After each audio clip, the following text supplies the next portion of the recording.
jërë ngeen jëf commission ad hoc ba ñu sampal Ousmane Sonko ci assemblée nationale yëf ya jaxasoo na ba fa jaxasoo yam Walf Quotidien moo ko bindal li indi jaxasoo gi moo di tey jii ci la ñu war a amal session bu commission ad hoc bi waaye benn moo di Ousmane Sonko ma ñu woolu nee na demul ñaareel ba moo di député Cheikh Bamba Dièye ma teewaloon non inscrit ci commission ba bàyyi na député Moustapha Guirassy mi bokk ci député yi war a teewal ku jëkk politique gi ci commission ba moom it bàyyi na ci gàttal ñoom ñaari député yi di Cheikh Bamba Dièye ak Moustapha Guirassy bokkatuñu ci commission ad hoc ba docteur Bara Amar nañu ci yéenekaay bi loolee nag moo nar a yàq yëf yi docteur Bara Amar ab enseignant la chercheur la ca faculté sciences juridiques ak politique ca université Cheikh Anta Diop bu Ndakaaru xamal na waa Walf Quotidien ne article 34 bu règlement intérieur bu assemblée nationale dane lu mel nii su amee groupe parlementaire ci assemblée nationale ñoo war a dajee tànn ñi war a wuutu ñi bàyyi te loolee bu ñu ko bëggee def session bu commission ad hoc bi moom du mën a nekk tey Vox Populi moom it mi ngi ñuy xamal ne Moustapha Guirassy ak Cheikh Bamba Dièye wan nañu gannaaw commission ad hoc ba ñu samp ci assemblée nationale ngir ñu war a lijjanti lever immunité parlementaire bu Ousmane Sonko journal bi yamu ci ne teg na ci di ñu wax ana lan moo tax ñaari député yooyu démissionné kàddu yi journal bi xëy teg ci xëtamu njëkk mi ngi ko nangoo ci kenn ci ñaari député yi nee nañu comme gaañ ñi dañoo nekk ci tànki defi giraawaal yi moo tax ñu démissionné ngir yombalal leen li ñu bëgg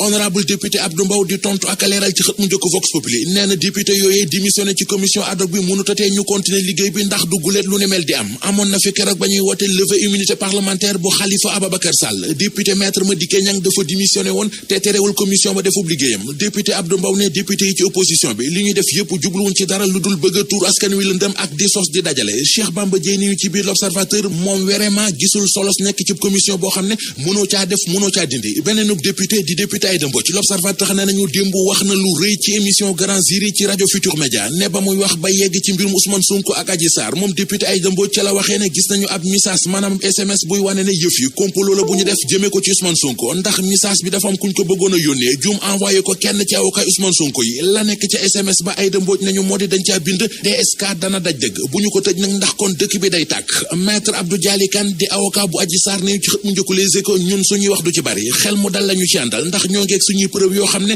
dara du ko teggi beneen xibaar bu xëy tege ci xët mu njëkk Les Échos moo di Ousmane Sonko ak waa këram ak li leen di xaar ci semaine bii ñu jëm yéenekaay bi nee nañu lu nar a compliqué la ci ñoom journal bi gis ne muy Ousmane Sonko di Patricia Marème Ngaldou ba ci Birame Souleye Diop fii la seenu ëllëg di leere te it ci lu yàggatul dara danañu woote plénière ci assemblée nationale ngir dindi immunité parlementaire bu Ousmane Sonko gaayam yi mu di Birame Souleye Diop ak jabaram Patricia ba ci Abbas Fall Les Échos gis na ne jege nañu lool kaso ba université Cheikh Anta Diop bu Ndakaaru jege na lool toolu xare lii quotidien moo ko bind ba tegal ñu ci ne daara ju kawe joojee ñuy sàkkoo xam-xam léegi tey mu soppali ko doon ab champ de guerre la xew foofee ci université Cheikh Anta Diop bu Ndakaaru mi ngi ci xët mu njëkk l'Observateur démb ci dimanche ji lañu journal bi nañu ay agent yuy liggéeyee ca COUD toll ci juróom-ñaar fukk ak juróom-benn dañoo jekki-jekki rek dugg ci chambre étudiants yi doon def contrôle waaye lañu fa gis na la ko yàlla nëbbu ay ngànnaay yu dul jeex lañu fa gis ñoo nga leen fekk ci suufu lali étudiants yi ay jaas yi ay paaka ba ci mbolde yu dul jeex lépp nga fa woon Sadio Ndiaye mi jiite département sécurité bu université Cheikh Anta Diop bu Ndakaaru di ñuy wax ci biir l'Observateur ni mbir yi demee dem na it ba diñu xamal ne ba ñuy perquisitionné ba dugg ci pavillon F ak pavillon B jot nañu fa jàppante ki étudiants yu doon bañ ko fouiller seeni sambar balay